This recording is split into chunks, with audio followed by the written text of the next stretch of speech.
takaluf itu tercela. Kamu pernah dengar nggak orang yang bacaan Qur'annya kayak lagi karate? Bismillahirrahmanirrahim. Nah, itu namanya takaluf. Dan itu aku 10 tahun yang lalu. Kemarin aku udah cerita soal aku di fase 1 yang bacaanku 0 tajwidnya. Kemudian sampai aku masuk fase 2, di situ bacaanku udah mulai konsisten bertajwid. Nah, ada satu momen yang berkesan banget buat aku. Waktu itu ada daurah talaki bersama Syekh Sholih Musajibo. Pesertanya eksklusif, dipilih beberapa murid-murid terbaik dari masing-masing kelas. Dan alhamdulillah aku salah satunya. Kita diminta baca satu persatu di depan Syekh sambil dibenerin makhrajnya, sifatnya, dan dicontohin cara bacanya yang benar.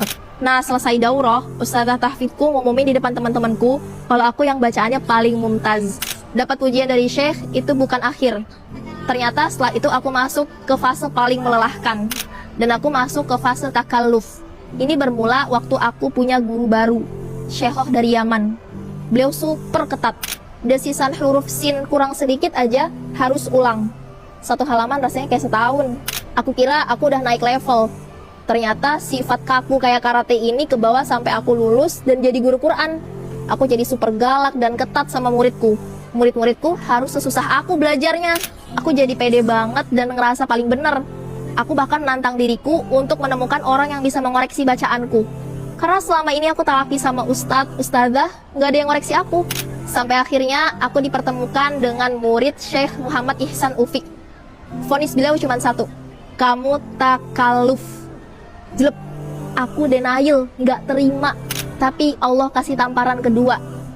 Aku tiba-tiba nemuin video Syekhah Yamanku tadi dikoreksi langsung oleh Syekh Aiman Rusdi Suwaid. Dan vonis beliau juga cuma satu, takaluf. Aku mau tobat, aku nggak mau takaluf lagi. Aku juga nggak mau jadi guru yang ngajarin takaluf ke murid-muridku. Akhirnya inilah awal aku masuk ke fase 4.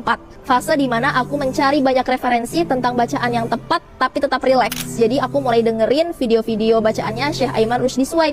Dan aku juga belajar online sama Ustadz lagi Al-Fadli. Aku juga ambil kelas sanad di Markaz Quran Kahiliya Kairo, talaki sama Ustadz Abu Malik. Sampai pada suatu momen, aku ikut daurah talaki syamil bersama Syekh Muhammad Anas Naji, murid langsung dari Syekh Aiman Rusdi Suwaid. Yang infonya aku dapat secara nggak sengaja dari story Instagramnya Ustazah Khairun Nisa. Rasanya tuh deg-degan banget.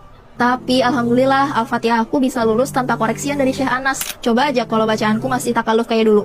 Mungkin aku pulang bawa banyak banget koreksian dari Syekh Anas. Ini cerita talakiku. Dari nol, jadi karate, sampai akhirnya bisa tenang di fase sekarang. Nah, kalau cerita talakimu gimana? Ada yang mau ikut tahsin offline sama aku? Sambil umroh selama 35 hari? Komen umroh, nanti aku DM kamu detailnya.